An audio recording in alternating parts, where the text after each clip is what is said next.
میں نے کئی لوگ دیکھے ہیں اپنے ورک پلیس پہ جو جاب سے نکل جاتے ہیں الٹیمیٹلی اس عادت کی وجہ سے, کیونکہ وہ 11th آور مین ہوتے ہیں, ان کے ساتھ کوئی چل ہی نہیں پاتا, لوگ فرسٹریٹ ہوتے ہیں, وہ اپنی پیس سے چل رہے ہوتے ہیں, وہ چل بیٹھے ہوتے ہیں, باقی پینک ہو رہے ہیں کہ بھائی ایونٹ آ رہا ہے, تمہارا بیک اپ کیا ہے, یہ کیا, وہ کہتے ہیں سب ریڈی ہے, اور وہ کر بھی لیتے ہیں ایٹ دی اینڈ, لیکن یہ کہ وہ ٹیم پلیئر کبھی نہیں بنتے. اور یہ یاد رکھیں کہ اوپر جانے کے لیے you have to be a team player. آپ لوگوں نے شاید وہ پکچر دیکھی کہ نہیں دیکھی, ایک ولف پیک, وہ لیڈرشپ کی ٹریننگز میں دکھاتے ہیں ہم, اس میں آپ نے نوٹ کرنا ہے, وہ پکچر بھی میرے ہوتی تو دکھاتا ہے, اینی وے میں ایکسپلین کر دیتا ہوں. اس میں انہوں نے پکچر میں دکھایا کہ ولف جا رہے ہیں سائبیریا یا شاید الاسکا میں, برف والی جگہ ہے, تو انہوں نے یہ پوچھا اس پکچر میں کہ لیڈر کون ہے, وہ کافی زیادہ ولفز ہیں, اور انٹرسٹنگلی زیادہ تر لوگ کہتے ہیں جو سب سے آگے ہے وہ لیڈر ہے, جبکہ سب سے پیچھے والا لیڈر ہے. اور انہوں نے پھر اس کو ایکسپلین کیا کہ یہ لیڈرشپ کیا ہے. انہوں نے کہا کہ یہ جو سب سے آگے ولفز ہیں نا, یہ بیمار ولفز ہیں, اولڈ ولفز, اور جو سب سے تگڑے اور سب سے زیادہ ایکٹیو ولفز ہیں وہ اس نے اینڈ میں رکھے ہیں, اور کچھ بیچ میں رکھے ہیں, یعنی وہ ڈیزگنیٹ کیا ہوا ہے بیچ میں, اینڈ میں, خود سب سے اینڈ میں. خود سب سے اینڈ میں اس لیے ہے کہ پیچھے سے کوئی اٹیک ہو تو سب سے پہلے خود سیکریفائس کرے. آگے سب سے زیادہ اس نے جو ہے وہ اولڈ ولفز اس لیے رکھے ہوئے بیکاز دے ول سیٹ دا پیس. اگر تگڑے آگے ہوتے پیچھے والوں نے کمپلیکس سے ہی مارے جانا تھا اور انہوں نے آگے چلنا ہی نہیں تھا, وہ پیچھے رہ جاتے. یہ کون سی لیڈرشپ ہے؟ زیادہ تر لیڈرشپ یہی ہے ہمارے اوور آل, کہ سب سے جو تگڑے ہیں نا وہ ان کو سب سے آگے رکھا ہوا ہے. اب وہ جو بیچارے ویک ہیں ان کا کیا قصور ہے, وہ تو پھر پیچھے رہ جائیں گے.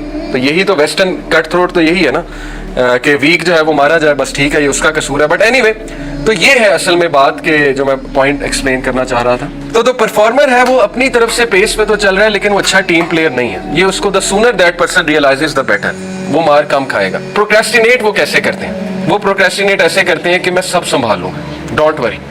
ٹائم ضائع کرتے رہتے ہیں. چلو آپ کر لو گے اینڈ میں, لیکن کئی بار آپ ٹھوکر بھی کھاؤ گے.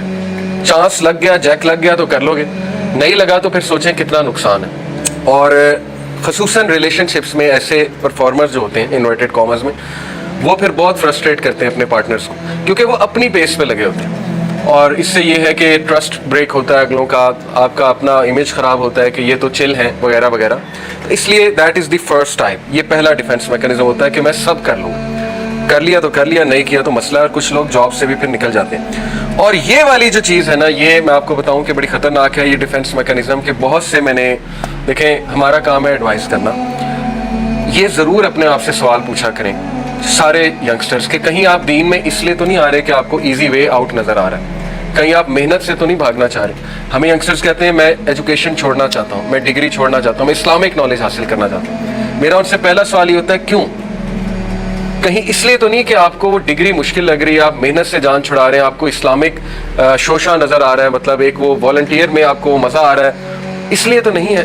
یہ ضرور دیکھا کریں. یہ ایکچولی مجھ سے بھی ایک عالم دین نے سوال کیا تھا جب میں نے کہا تھا کہ میں انجینئرنگ چھوڑنا چاہتا ہوں اور میں مدینہ یونیورسٹی جانا چاہتا ہوں. تو یہ بڑا ویلڈ سوال ہے. دیکھیں, مسلمان ہارڈ ورکنگ اور کمپیٹنٹ ہی اچھا لگتا ہے. تو ہم کیا سمجھتے ہیں دین میں آ کے ہارڈ ورک نہیں ہے, بہت ہارڈ ورک ہے, بہت کمپیٹنسی چاہیے.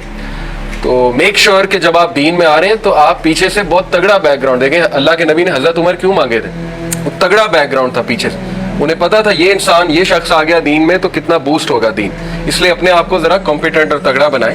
میں یوتھ کو یہ ایڈوائز کرتا ہوں کہ نہیں, آپ نے جانا ہے یونیورسٹی, آپ نے زبردست ڈگریز کرنی ہے, بہت ہائی لیول آپ نے ڈگریز کرنی ہے, اور تگڑا بن کے دکھانا ہے, تگڑا ڈاکٹر, تگڑا انجینئر. اس کے بعد انشاءاللہ آپ جب دین کا کام کریں گے, دین کی بات کریں گے, تو اس کا لیول ہی کچھ اور ہوگا. ہیونگ سیڈ اٹ, جو دین ڈائریکٹ حاصل کرنا چاہتا ہے بالکل کرے, اچھی بات ہے. لیکن یہ میرا مقصد تھا کہ ریزن تھوڑی ڈیفائن کر لیں, کہیں ایسا نہ ہو کہ ہم جان چھڑانے کے لیے دین کی طرف آ رہے ہیں کہ یہ تو ایزی وے آؤٹ ہے تو چلو دین کی طرف. کیونکہ دیکھیں کئی لوگ رسپانسبلٹیز سے بھاگ کے 4 مہینے کے لیے چلے جاتے ہیں, وہ سال کے لیے گئے ہوتے ہیں, فیملی رسپانسبلٹیز بھی نہیں ہے, ناشتے بھی فری مل رہے ہیں, سب کچھ فری مل رہا ہے. میں تبلیغ کے کام کو انڈر مائن نہیں کر رہا, بہت اچھا کام ہے, اس کو سراہنا چاہیے, اس کے بہت پازیٹیو افیکٹس آئے ہیں. لیکن کئی لوگ اس لیے جاتے ہیں, آئی نو نا, کیونکہ it's an easy way out, آپ کو سب کچھ مل رہا ہے اور رسپانسبلٹیز آپ پہ کوئی بھی نہیں ہے. تو یہ ہم نے دیکھنا ہے کہ کہیں یہ تو نہیں ریزن.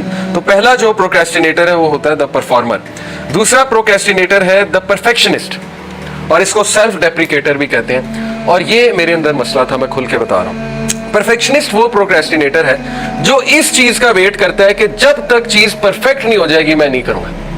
جب تک دنیا کی بیسٹ یونیورسٹی نہیں بن جائے گی, جب تک دنیا کی بیسٹ ڈگری نہیں نکل آئے گی, تب تک میں پڑھوں گا ہی نہیں. یہ ان کا ذہن ہوتا ہے. جب تک مجھے دنیا کا بیسٹ عالم دین نہیں مل جائے گا, مطلب یہ میرا بھی رویہ تھا, میں نے تفسیر پڑھنی نہیں. جب تک مجھے کوالٹی چیز نہیں مل جائے گی, اس سے کیا ہوتا ہے, ڈیلے ہوتا رہتا ہے, ڈیلے ہوتا رہتا ہے, اور ایٹ دی اینڈ جو ہے وہ ہم کچھ بھی نہیں کر پاتے. ہم اس بیسٹ چیز کا انتظار کر رہے ہوتے ہیں. Point is just start.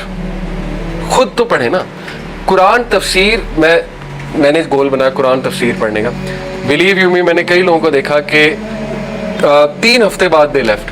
حالانکہ اس کے لیے بہت پیشنس چاہیے. قرآن تفسیر 2 سال کے کورسز ہوتے ہیں. 3 سال علماء قرآن کوشش کرتے ہیں کہ تفسیر اینڈ کرا دیں, کنکلوڈ کرا دیں. جو کچھ سنا گیا اللہ پاک اس پر عمل کرنے والا اور آگے لوگوں تک پہنچانے والا بنائے. مزید اصلاحی بیانات کے لیے ہمارا یوٹیوب چینل MA ریمائنڈر کو سبسکرائب کریں. جزاک اللہ خیر.